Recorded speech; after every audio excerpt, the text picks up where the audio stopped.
These are the stories of a young wandering Brent Taylor, a Navy junior whose father was a naval officer and whose mother was a society lady. The earliest childhood memories I have take place actually in Pasadena, California, at my grandmother's house, where we would have such a good time, my sister Sally and I, and where we would sit at the dining room table, a large table, all by ourselves, and we would wait for the servants to bring our food to us from the kitchen. And if they didn't come, we would push a button under the table and they would come out and bring us things. And we loved that, had a big smile on our face.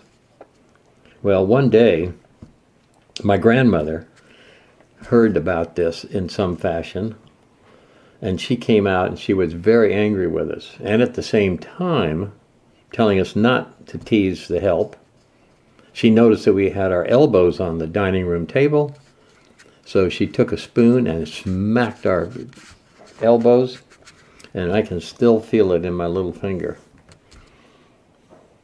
That was a beautiful place, 465 South Grand Avenue, Pasadena, California.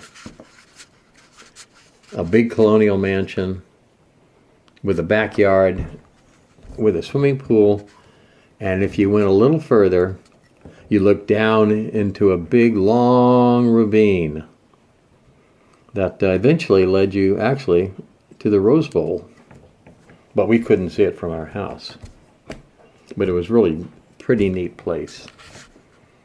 Anyhow, those are some of the first memories. Another first memory I have, and wouldn't you know this would happen to me, it was actually the day that Germany declared war, and by invading Poland in 1939, and so the Allies declared war on Germany. My father was on the telephone. We were living at the time in Coronado, California. My father was on the telephone talking to the Navy Department people back in Washington, D.C., and I came wandering in from playing outside and climbed up on a chair by the fireplace, looked up on the mantelpiece, and there was a projectile called a 1-pounder, which was a large bullet from World War I that had been in my mother's possession for a long time and thought to be totally dud. Well, I asked my dad what it was. He was busy on the phone. He waved me off and said, "Put it back." I put it back, not quite far enough, and it tipped off the shelf, fell to the brick hearth, and exploded. And it blew the chair apart that I was standing on. And fortunately, I was on that chair and not on the brick hearth. But it did send a piece of shrapnel across my lip up to my nose and cut me rather severely there, and knocked a hole in the roof. So that ended my dad's phone call and caused great consternation with my mother, and everybody came to rescue me. Some other World War II stories that come to mind have to do with being a lookout. My buddy and I, who lived nearby, had two places that we would go to when we were not in school. A big tree down the street on Alameda Boulevard, and the Hotel del Coronado, which is a very elegant old hotel. And we would go to the hotel, climb to the very top, sit there eating Jell-O granules from a Jell-O box, and watch out for Japanese aircraft coming from the west. Well, we never saw any Japanese aircraft, and we're not really sure what we would have done if we had. But I say it sufficed that we were on guard duty, and the Japanese probably knew that. Across from our house on Alameda Boulevard was a horse trail, and the horse trail went around a golf course. But as the horses came by our house, our dog, Puck, would often jump the back fence, get out in the front, and chase those horses. He would grab them by the tail, and they would buck up in the air and occasionally throw their rider. Well, we got complaints from the police, and finally, after several of those, the mayor in the town ordered my dog away, said he was dangerous and he had to leave town. It just so happened that my father had a good friend who was sailing on an aircraft carrier and was preparing to go over to Japan. So my dad sent my dog over there to be onto the aircraft carrier, which I think was leaving from Seattle, Washington, to be the mascot. So for at least a year of the war, he was a mascot on board the aircraft carrier Sitco Bay. It turns out that he had a service record just like all the sailors on the ship did. He had his own little paw print and a picture. And one of the entries on his in his service record was that it was claimed that he was the first dog into Tokyo Bay for the signing of the peace accords with the Japanese. Another story in Coronado was the fact that our police chief, on his birthday, would take all the children in the town out to the movies. And naturally, we wanted to see a World War II movie. So he'd take us to the movies, and then he'd take us and buy us all ice cream and tell us to be good. That was cool. Now, over in San Diego, there was a great big aircraft plant, a Lockheed aircraft plant. And we would go in that direction on a ferry boat from Coronado in my mom's car. My dad, of course, being away at the war. And as we would leave the ferry in San Diego and proceed up the highway, we would have this marvelous picture of this entire plant, aircraft plant, covered in netting and covered in fake houses, trees, and other things. So that the Japanese, were they to fly over San Diego, would not be able to fully identify the Lockheed plant, everybody thought. I like that. Normally we would do that on the way to my grandmother's house. And up at my grandmother's we would have a good time, some of which I've already explained to you. And that's about it for the earliest days in Coronado, with the exception of the fact that I did have a couple of bad, knowing me, bicycle accidents. One of which I was speeding along a freshly graveled road, and my bike zoomed out from underneath me and I tore up my knee. And another time I was riding my bicycle, and a couple of girls I knew from elementary school were walking along the sidewalk. And in order to show off for them, I looked at them and I rode with no hands. And I had this big smile on my face as I went by. Unfortunately, there was a parked car just beyond them. And I ran up right the back of that parked car. And my dignity was hurt more than anything else, as I recall. Now, we moved to Jacksonville, Florida in 1946 from Coronado. And that was a nice place, really, very nice. And I had such great adventures in Jacksonville. Let me see, I'll tell you a couple of them. First of all, we used to ride our bikes, my buddy and I, and we'd ride them along the main street in front of what they called Gold Coast officers' housing. And at that time, the German prisoners of war that were being held at Naval Air Station would march down that street singing German songs and carrying rakes and shovels on their shoulders as they went off to do a variety of gardening at the various houses and throughout the Naval Air Station. So when we would ride by them, we would hold up our right hand like a Heil Hitler, and we would put our left hand across our nose like Hitler's mustache, and we would yell Heil Hitler to them, and they would laugh, and we would ride on. And we did this a number of times, so they knew we were coming, and it was a mutual enjoyment, I think, for both of us. The German prisoners were in no hurry to go back home to Germany. The repatriation of POWs from America to Germany went on for several years. The main reason being that there was no housing in Germany to return them to.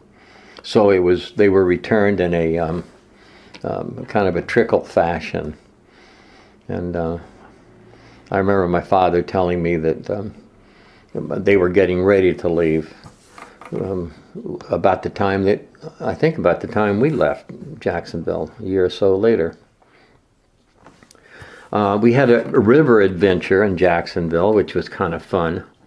My buddies and I used to we used to paddle on a small raft that I made, which was made up of life rings, that is to say, canvas rings that you would wear around your waist, but they snapped in front. And so if you unsnapped them and filled them full of air, they would look somewhat like a log. And then we would put some boards across a bunch of them and then tie them all together in figure eights and then get some other small boards for paddles. And we would paddle up and down the St. Johns River, enjoying ourselves, looking for snakes and things of that nature. Well, one day we decided to paddle, my buddy and I decided to paddle all the way out into the middle of the St. Johns River, thinking that it was safe, and the wind picked up. And the whitecaps started on the water, and we decided it was time to turn around and get on back to our dock. Well, wouldn't you know it, my friend got chicken and started crying and wouldn't help me. So I decided that the best way to make headway was to just jump in the water and take our tie-up rope and put it in my mouth and just swim as hard as I could back towards our dock. Well, somebody saw us and in those officers' houses, and sure enough, around the corner comes a rescue boat, big rescue boat from the Naval Air Station, antennas flying, water flying from the bow. And they pulled up next to us, and a couple of nurses-looking ladies pulled us in and covered us in blankets. And I told them to please remember to tie up my boat and bring it with us. And they took us not back to my dock, but they took us back to the Admiral's dock, which was next door. And lo and behold, there was the Admiral and his family. There was my family, other people, other lookers on. And there in the background was my father standing, just scowling. He was really mad that the Taylor family was embarrassed by this endeavor. But we got rescued, and that didn't slow us down very much. We still had all kinds of things to do. One thing we did was there was a relatively small naval hospital not far away from our house, and we and my sister and her friends and my friends, we got together and put together a little singing Broadway show. And we went over there and did a little dance and shuffle and singing for the soldiers, I guess they were, certainly. And I remember the one song that we sang was "Kiss Me Once and Kiss Me Twice and Kiss Me Once Again. It's been a long, long time."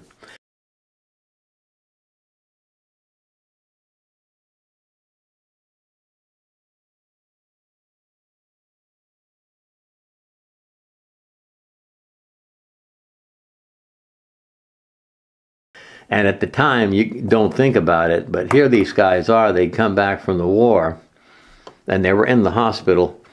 And the last thing they wanted was for children to sing that song. They wanted their wives and girlfriends to be singing that song.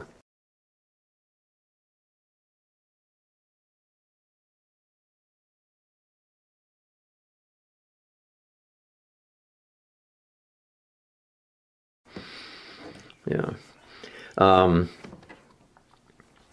We would hunt snakes along the riverbank, my buddies and I, and we would have a good time doing that because we would take a forked stick and a hatchet and we would just patrol. And if we saw snakes, we would stop on our bicycles, get off, and catch the snake behind the head with the forked stick and then chop it into 3 or 4 pieces and leave it. Now, we wouldn't attack mamas with babies who would be sunning on the rocks, but because that wouldn't be gentlemanly, but we would get the Edderpins.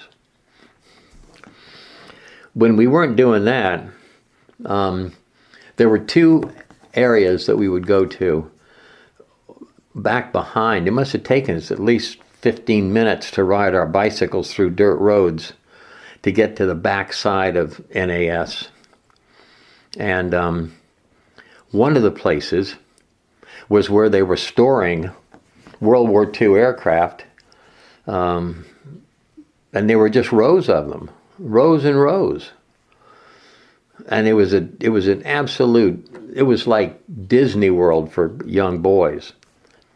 We would get off our bikes, we'd climb up in those airplanes, sit in the pilot seats, wiggle the sticks, watch the ailerons and the rudders flip back and forth. We would go back and sit where the machine guns normally would be and pretend that we were flying over Germany or something.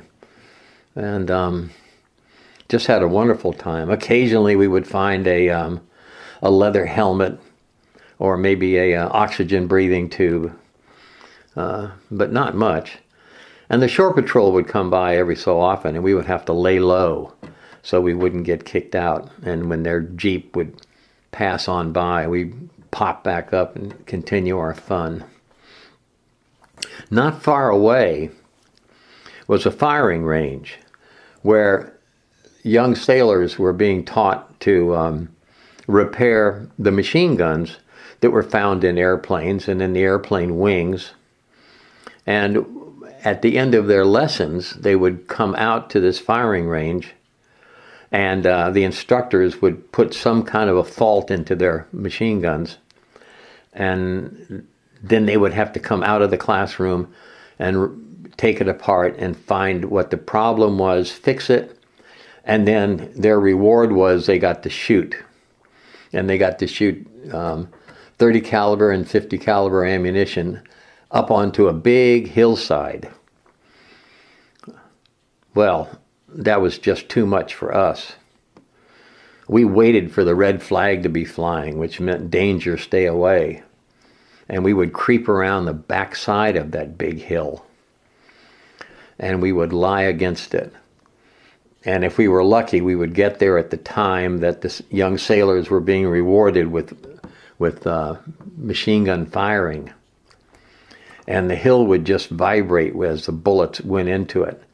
And then we would lie there with big smiles on our faces and slowly work ourselves a little bit further up to the top so that occasionally a bullet would blow up some dirt and the dirt would fly over onto us. And of course that was the greatest thing. We would just love that. And then when they finished firing, They would police the area as best they could and pick up things, and then they would leave in their trucks and jeeps, and then we would go over to where the firing was, and we would collect things that they had missed, like brass shells and the links in an ammunition chain, and they had a machine over there, a mechanical device, where you could lay the bullets in, and you could lay the links of the bullet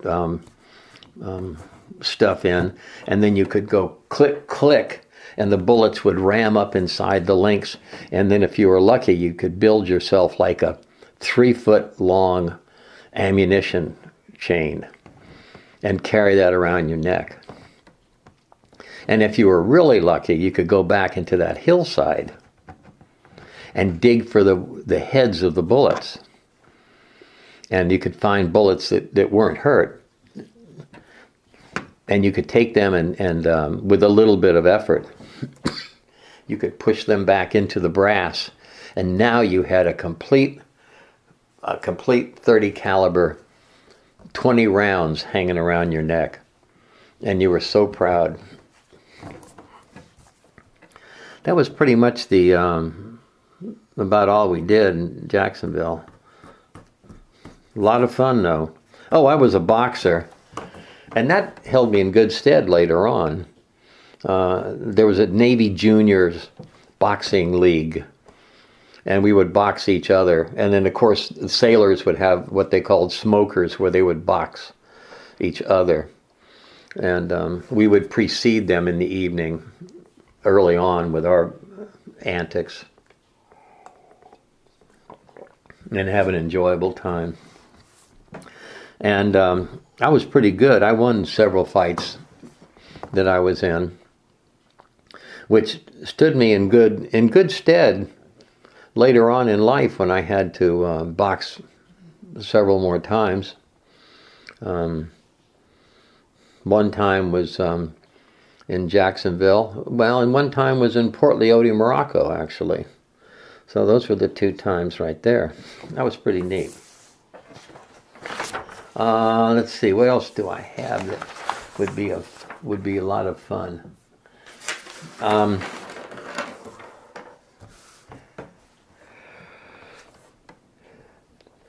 Sally and I, after Jacksonville, we went to Virginia Beach.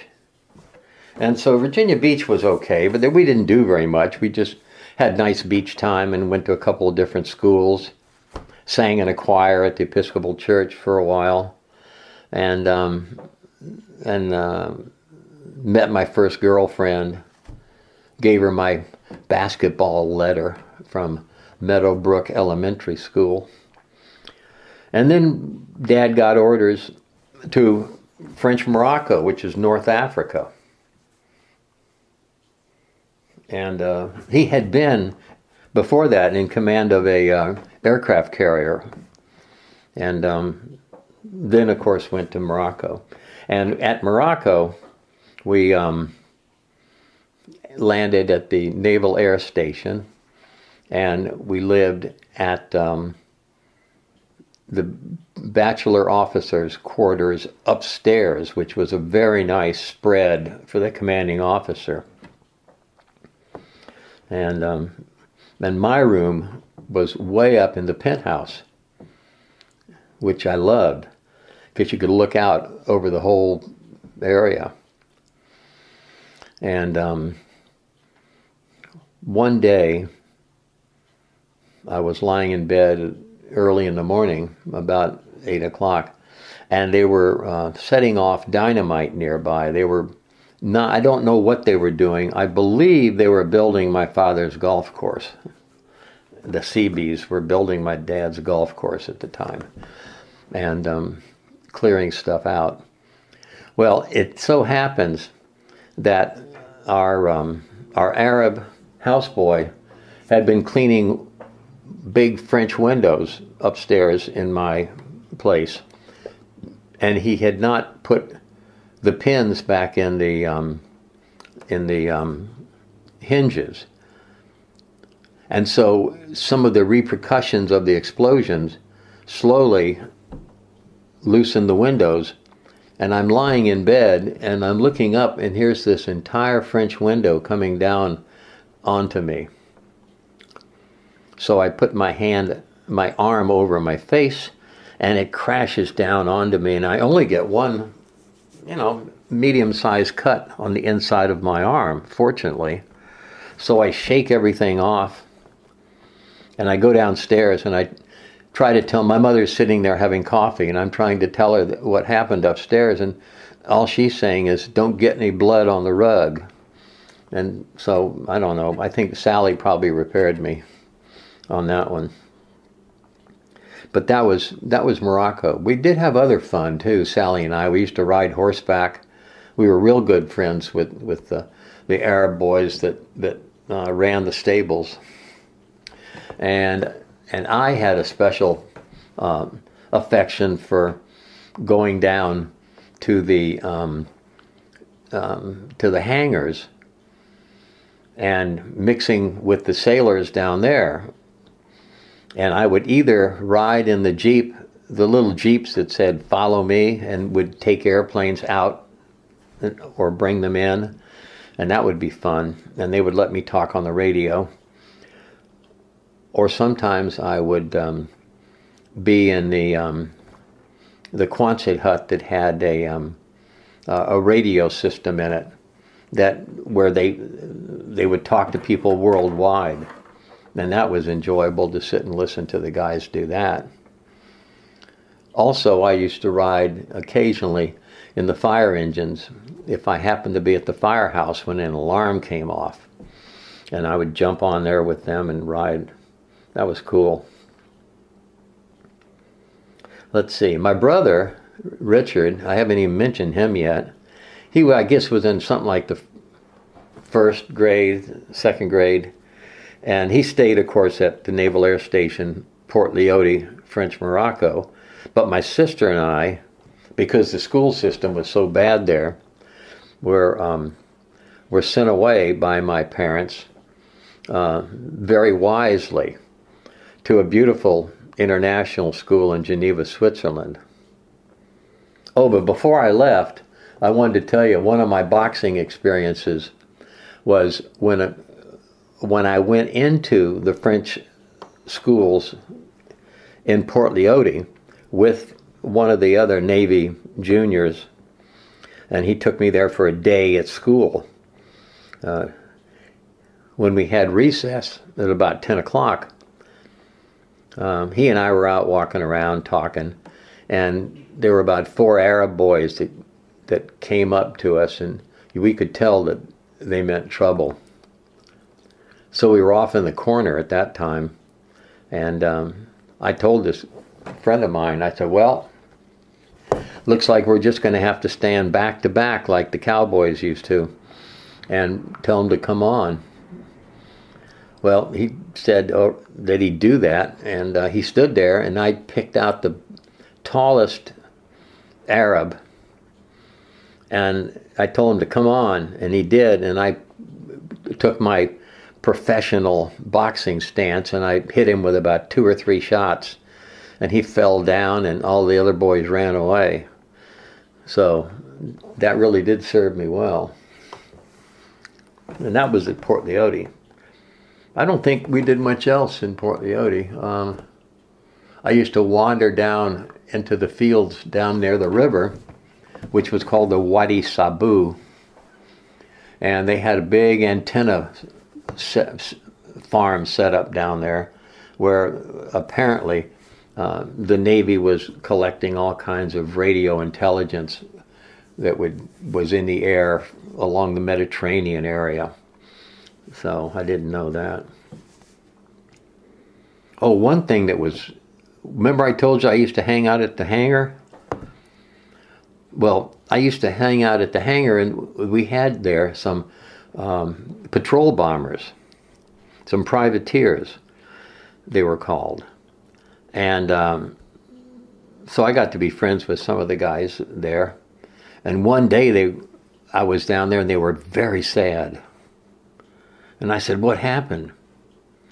And he said, one of the patrol planes from, I think it was VP-26, was flying up off Russia, and the Russian fighters went up after him and shot him down. And they were unarmed, the American plane was. It was just collecting radio intelligence, but they got shot down and everybody was killed.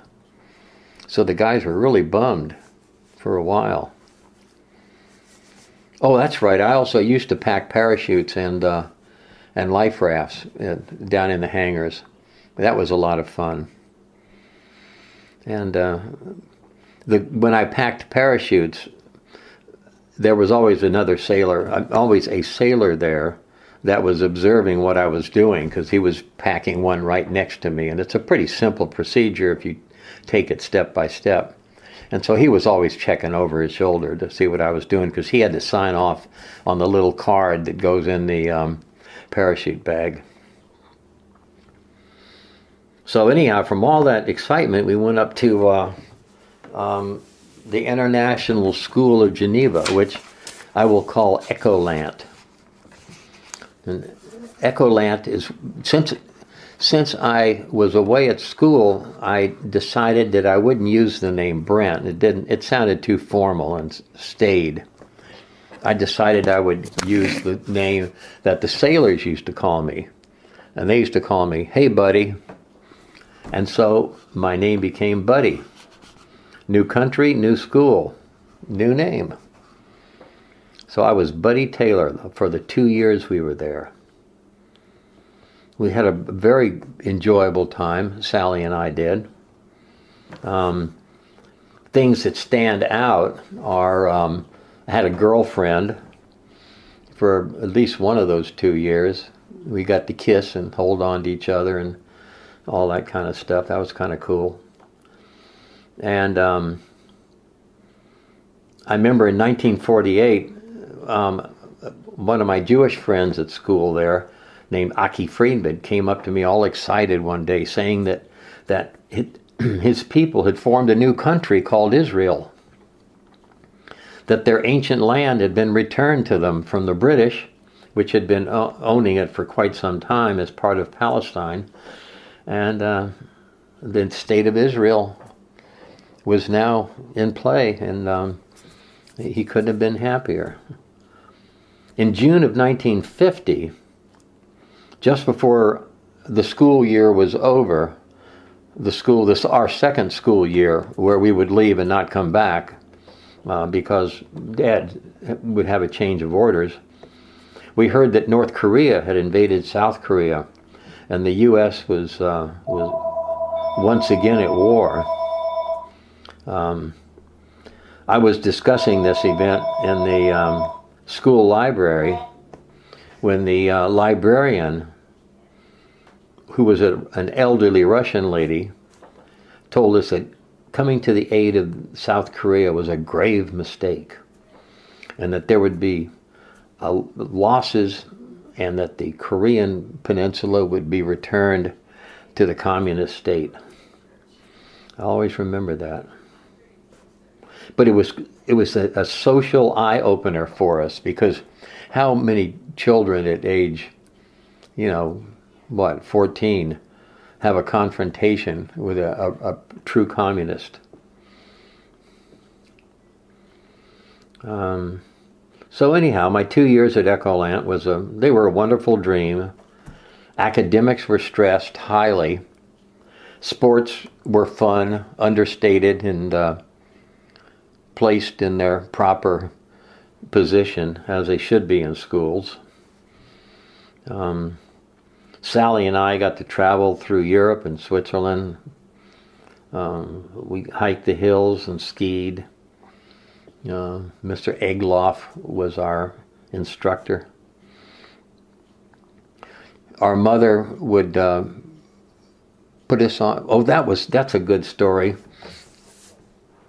Our mom and dad would take us from Port Leoti down to Casablanca, where we would get on an Air France aircraft and fly up to Lyon in France, where we would be met by a gentleman from the Cook Agency who would take us to lunch and then get us on the train, which would go to Geneva. And then once we got to Geneva, we were on our own, because we knew that town good. Well, I think it was the second year, and Sally had somehow fallen madly in love with a young Marine with the security group whose Quonset huts were right next to ours. And she didn't want to go back to school. You know, here she was at that, whatever that age is, 15. So, unbeknownst to anybody, at the time, she had pre-planned to leave her passport back in Port Leoti at our house. And when we got to Casablanca, she announced that she wasn't going to Geneva. And by the way, she didn't have a passport anyhow. And she wasn't going to get out of the car. Well, my dad wouldn't have any of that. So he told our Navy driver, a young sailor, to pick Sally up, put her over his shoulder. We'd grab her bags and march right through the airport terminal and right up to the check-in desk, where he put her down ceremoniously, and the people there knew us. And I don't even know that they asked for a passport. They may have, but it was no problem. We got on the airplane, flew on up to Lyon. Went by the Les Douanes, the security in Lyon, and they knew us. Ah, les Taylor, they would say. Les petits Taylor, viens ici. So my sister was crushed. We got all the way back to Geneva. Didn't even have to have a passport. That's a funny story. I like that story. Let's see, what happened? Oh, then our life was so enjoyable, and we were being educated so well, that in my case, my French was, I would say, totally fluent. At Ecolant, you went to class, and the class was either taught by a French-speaking teacher or an English-speaking teacher. And you had to catch on. If you were French, you better learn English in a hurry, and if you were American, you better learn French in a hurry, because they weren't waiting for you. And so my language picked up rather quickly, I think better than Sally's did. But I can still remember the day when I realized that I was no longer translating in my head, but actually thinking in French. And that was really something. The culture shock of coming to Texas public school was almost too much to bear.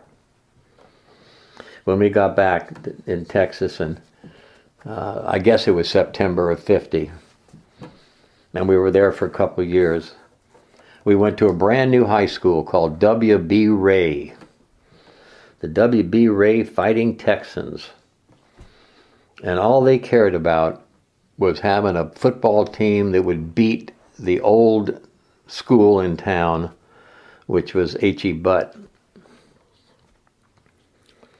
And it was so degrading to come back to something like that. And we told Mom and Dad, both of us, that it was. As a matter of fact, I was taking a French class, and for some reason the French teacher didn't show up a lot of time, and I would just get up and teach the French class. It was just no problem. But anyhow, our parents got the word, and my dad, I think, either knew or suspected he was going to be going back to Washington, D.C. for duty. So he sent my sister and me back to that area to go to boarding school and await the arrival of our parents. And my sister went to Mount Vernon Seminary. Anyhow, I went to Severn School up in Annapolis, outside of Annapolis, Maryland, on the Severn River. And it was good. It was, heavy on education. And you expected to act like a gentleman, do your work. And I appreciated it. It was very good.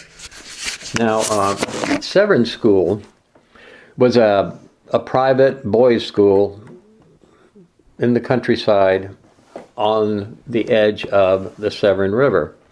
A very nice location.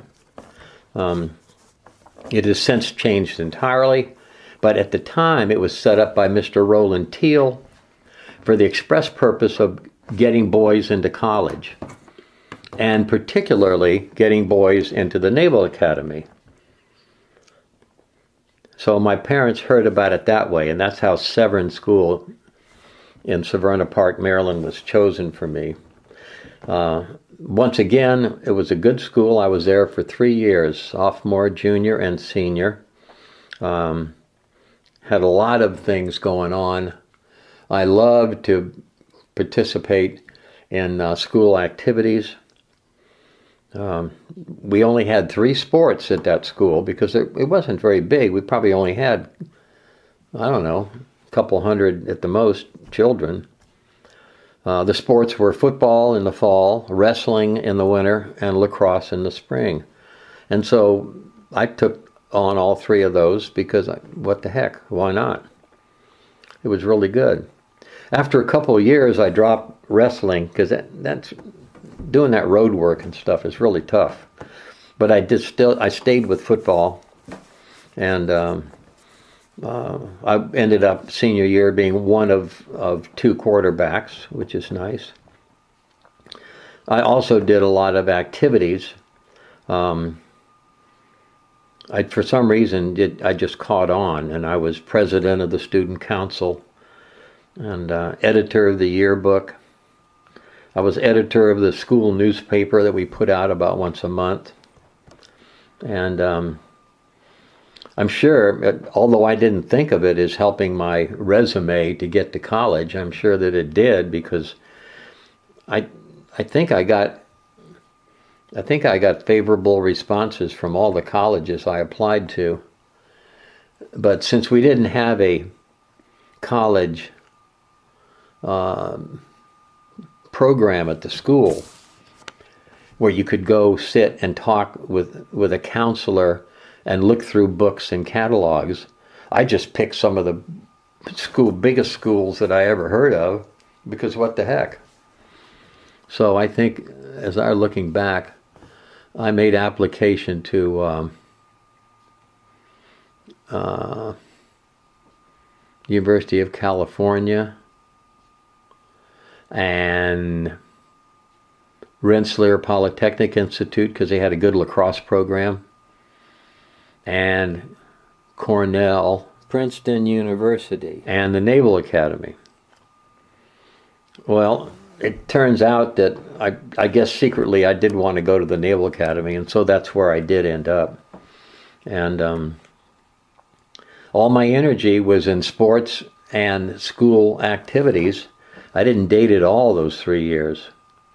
I don't know. There weren't very many girls around, and the guys who competed for the few girls that there were had to waste a lot of time going down to the bus stop, sitting and waiting for the girls from St. Mary's, Annapolis, to come back home in the afternoon and all that, and I just wasn't going to get into that.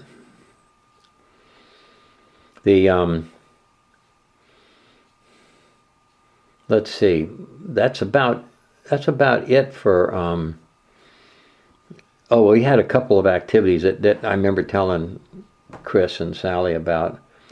if you got demerits at Severn, you had to work them off. And the way you worked them off was you either filled in potholes in the road, or you worked digging around a huge tree that had been cut off as a stump, and that they were getting eventually rid of the stump. But in order to do that, they wanted to dig way, way down. And they had this unlimited manpower. All you had to do was get a demerit, and you ended up with a shovel digging 6 feet below ground level until this tree trunk and its supporting roots were all exposed. And then apparently, although I didn't see it, professional help came in and cut the roots. And they said the tree dropped down, and then they covered it up with all the dirt again. And so that's how they got rid of that very large stump at minimum price. But I remember keeping the road out there. This is the road that was between the school campus. It split the school campus and paralleled the river. And it did need a lot of help. Recently, I noticed, having gone back to Severn, it's all paved now. But Severn is a hoity-toity kind of school now. It's all very high-class, pre-K through senior year, boys and girls day school. Very successful, very expensive, lots of good teams and activities. So it's a super school now, if you got the money.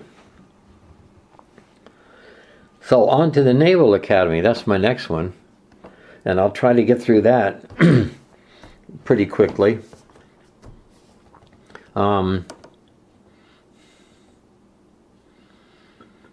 I remember the first summer, because you have to join the Naval Academy in essentially June. And so you're there for the whole summer before the academic year. And all I can remember is calisthenics, obstacle courses, marching, running, learning to shoot pistols, rifles, wrestling, and more marching. That was plebe summer. Oh, and you got to learn to sail too, which was really good. Because plebe year, your freshman year, you couldn't talk to girls at all. But your next year, your sophomore year, which was called youngster year, it was a real chick magnet to be able to take girls out sailing on the Severn River. And we did that a lot.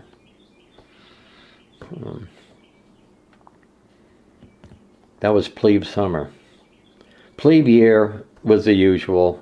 Got yelled at a lot, fussed at. It's like you couldn't do anything right. And you had to just constantly tell yourself, I can get through this. Everybody else has gotten through this, and so can I. I think my greatest indignity was that one of the seniors, first classmen they were called, made me go and get up 5 minutes before reveille in the morning and go sit on a toilet so that the seat would be warm for him when he got up at reveille and ran into the bathroom. I always remembered that, and it was a good lesson of what not to do, with sailors and junior officers below you. Just always remember how you were treated.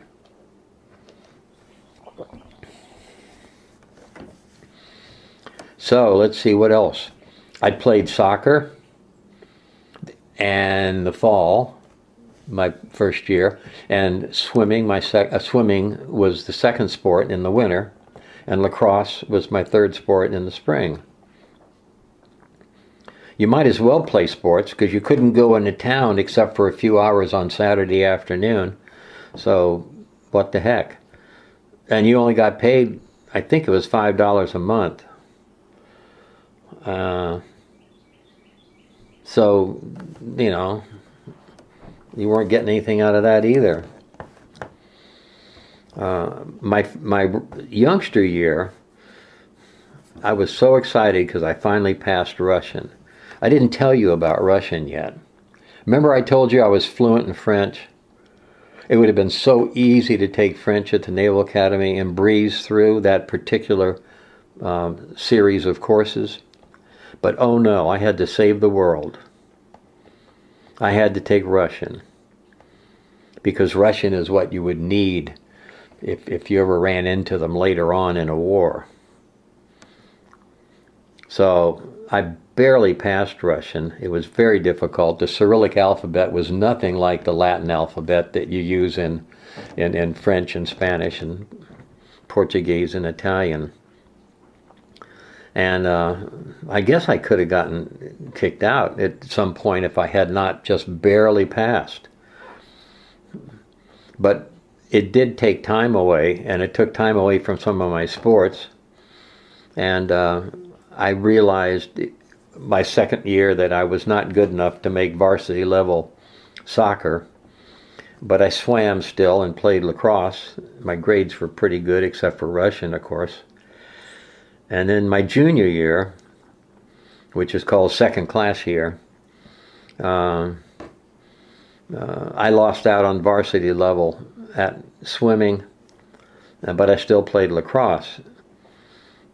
And of course I was dating during that time, and I did have a little bit of money, and you did get, of course, talk to girls and date them and walk out in town on Saturdays and Sundays.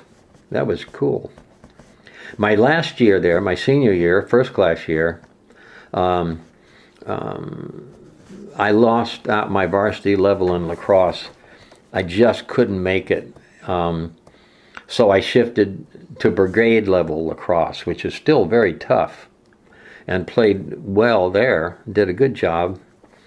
My grades were good, and I graduated principally because of my poor Russian and my mediocre math and science capabilities. I graduated about 600 out of 800, or 600 out of 900, I guess it was. So that wasn't too high, but it was high enough for me to get a first pick of what I was looking for in a ship. I wanted a small ship, a destroyer, that would zoom around and teach me all about, about controlling the ship and handling lines and some engineering skills and things of that nature. And the USS Pickering out of Long Beach, California was a perfect example. We went out and had a couple of runs in the Western Pacific, went up to Korea, went down to the Philippines, went to Japan several times, and I knew that area pretty well by the time I left it. One day, when we were back in Long Beach, a submarine came and tied up next to our ship, and I had the duty that day, so I wandered down, and it was quiet on both ships, and I found the officer in charge and talked to him a bit, and he was cool, laid back, had a good crew that was smart. They took me around the ship, showing me everything, and I could tell that these young sailors knew a whole lot more than just what they needed to know for their particular Navy job. They knew the ship really well, and I was impressed with that. They were knowledgeable and relaxed, just my type. So I went back and applied to submarine school, and took my papers to the executive officer, and he said, "Hell no." He said, "We just qualified you to control the ship and to do all kinds of things, and now you're finally doing a good job and paying us back. I'm not going to send you away." So I waited about 6 months and I reapplied, and this time I took it to the commanding officer, which was not the right thing to do, but I did. And the commanding officer said, okay, because there had been many messages at that time regarding the buildup of the submarine force in the Navy. They were obviously going to be the ship of the future. So I got to go to submarine school, New London, Connecticut, in the fall of 1960. It was great. I enjoyed it. I found out that arriving at submarine school, New London, Connecticut, in the summer was a really good idea. I was in submarine class. There were 2 classes a year, and I had the class that started, as I said, in the summer. It was hard work, a lot of memorization, a lot of going out on the submarines during the days, a lot of classroom training. But the best part was that right across the river was Connecticut College for Women. And in the summertime, it was the artsy craftsy girls that would be over there doing dance and poetry and things of that nature. And they're always fun to date. So we would go with them and pick them up, take them out to the beach, and we'd sit at the beach, drink beer, eat sandwiches, and they would quiz us from our Navy books. And they would make us sit and describe step by step each of the procedures involved in submerging a submarine and surfacing and starting the engines and getting ready to make a torpedo attack and all these different things. And we loved it and we learned it. And they laughed and had a great time.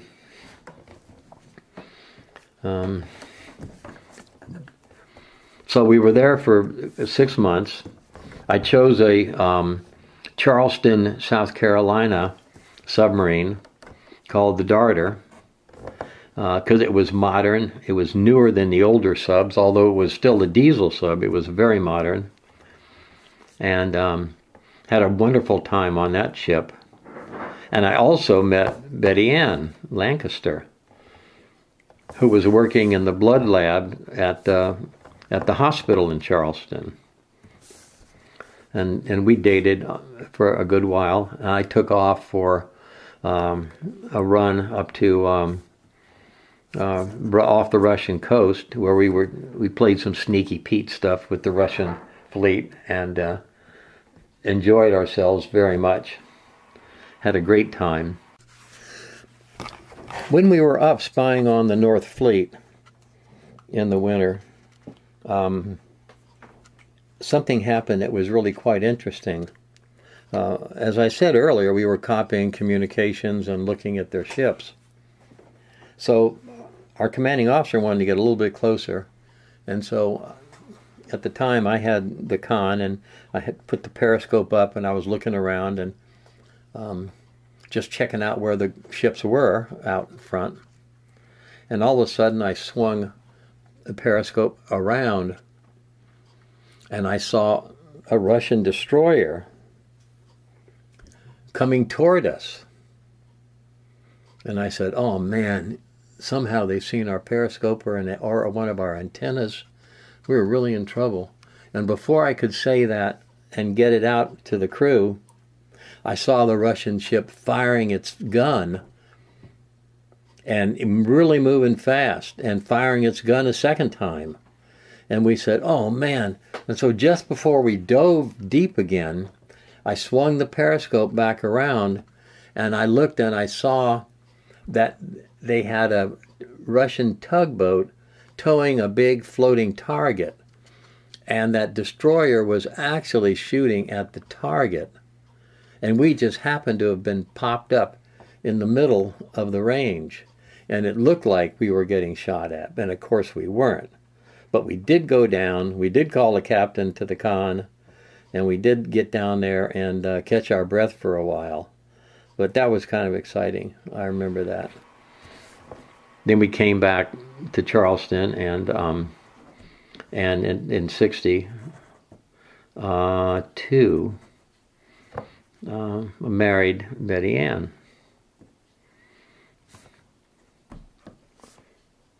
Let's see, what else did we, after that, I was assigned to the submarine squadron in Charleston. So I had a shore job, so to speak. Although it was on a ship, the big old repair ship didn't go anywhere.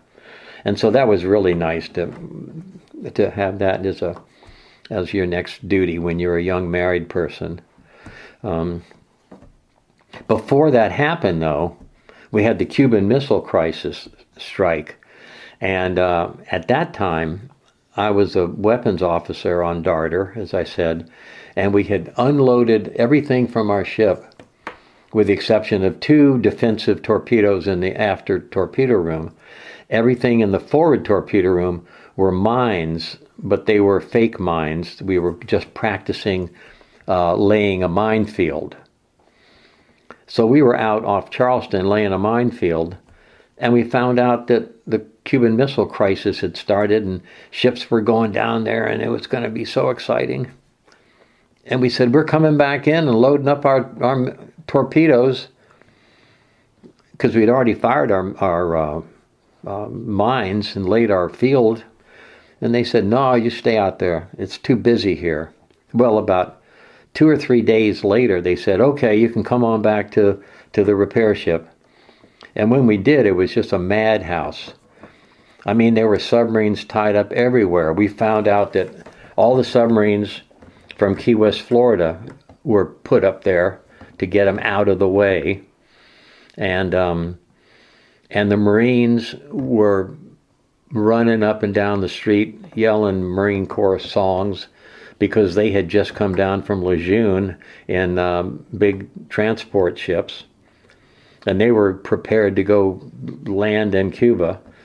And it was the wildest place for a while that I ever saw, until everything finally settled down and the crisis was over. But the American submarines were not allowed anywhere near Cuba, because the American Navy wanted to prosecute any submarine they found, and if they found them, they were going to do naughty things to them, like throw hand grenades down into the water after them and things like that, which they did to a number of Russian submarines, and it was pretty serious.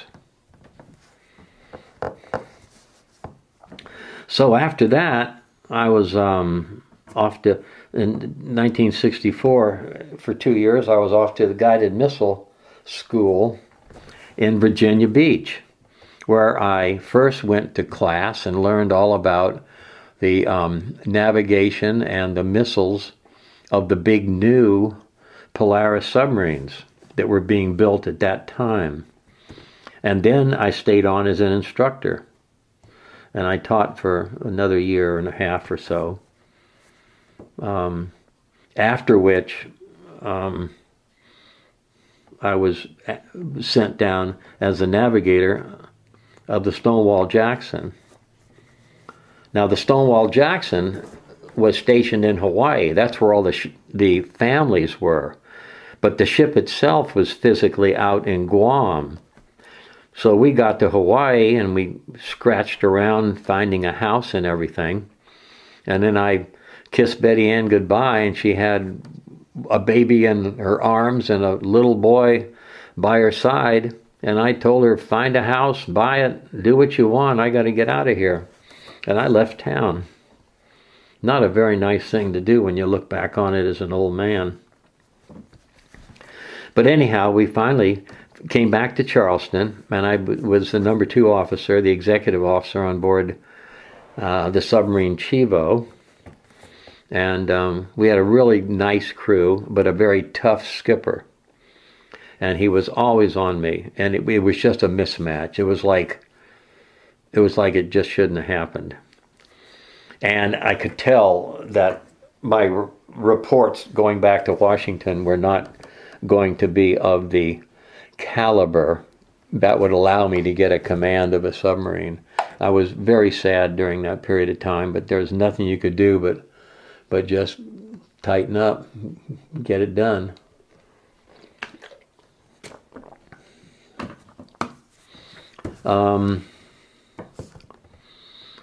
After that, I went to Washington, to the Strategic Systems Project Office, where I was an inspector of Polaris submarines, both American and British, and we had a very good time, particularly when we would go down to Cape Canaveral and inspect the submarines down there before they would go out and shoot their missiles. And so we'd take our family down and go to Disney World and all that, and it was a very enjoyable 2-year tour. It was followed by another Washington tour where I was at the Navy Security Station up by George Washington University, and it was a boring paperwork job, and I didn't really like it that much. And on top of that, the Navy had just gotten into, this is in like 1972, the Navy had just gotten into sensitivity training because blacks and women were coming into the Navy in larger numbers than, of course, had ever occurred before. And so we had to sit through these long, boring lectures telling us how bad we white folks were and how we had to be sensitive to women, take down all our pinups, stop talking dirty, no more jokes. You had to be treating all the blacks as equals as well, which in those days was just happening. But, you know, we got it done. We got it done. It was not all that bad, and I found out after 2 years there that my last job in the Navy was going to be a really good job. And being a good boy, because I'd done a good job at the security station, I was rewarded with my, what they call twilight tour, which means your last tour in the military. And they sent me to Northwood, England, which is just outside of London. And we had a super time. My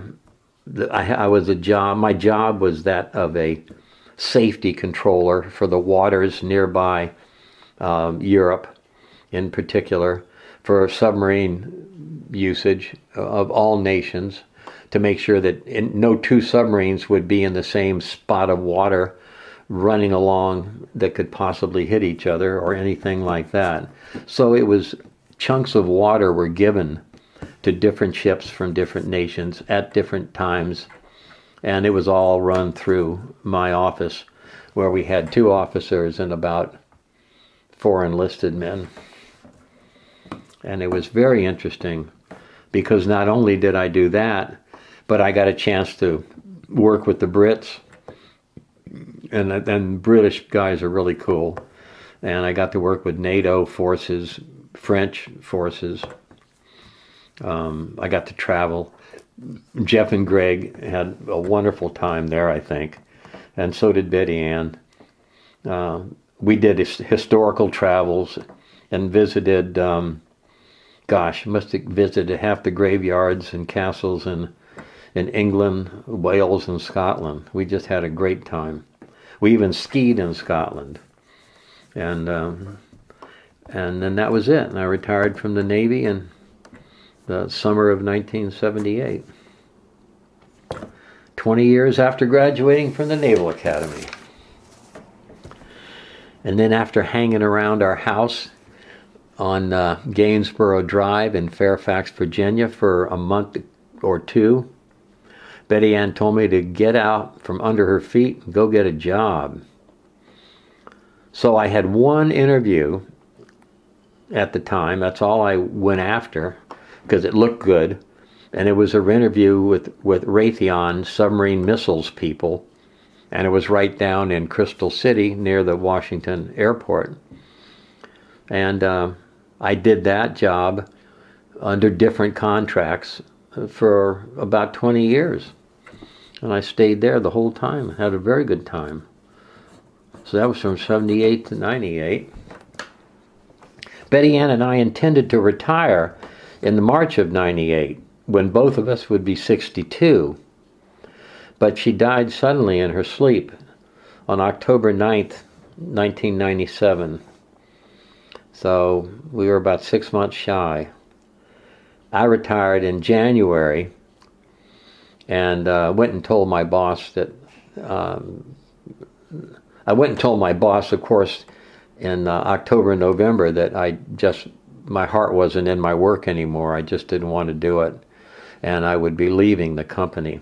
So I officially retired the 1st of January and set about being busy on my own, visiting friends in America and in Greece, actually, and sailing with my buddy Don Shelton up around Newport and out around Chesapeake Bay, hiking the trails of New England and the Carolinas, and participating in some AARP work projects that I did for several years. So that's pretty much it. And then on one of my trail hiking preparations, I met Christina Ann Flynn. And I met her up at Cayuga, North Carolina, which is near Hendersonville, North Carolina, where we went back later and selected our wedding rings. And we just hit it off right away and walked the hills and talked and took a automobile trip up through the Blue Ridge Parkway. And then I came back and dropped her off, and then I went off again to my hiking venture and called her on the phone, I guess most every day. And then I let her know that I was coming back that Friday afternoon, and or Saturday, whichever it was, and that I was bringing lunch, and I would meet her at Cayuga. We'd go sit down by the lake and talk. And that, as they say, is the beginning of something grand. And that's kind of where we stand right now. Because I think you guys have been very, very patient in listening to me for an hour and 1 minute. And I appreciate it. Thank you very much.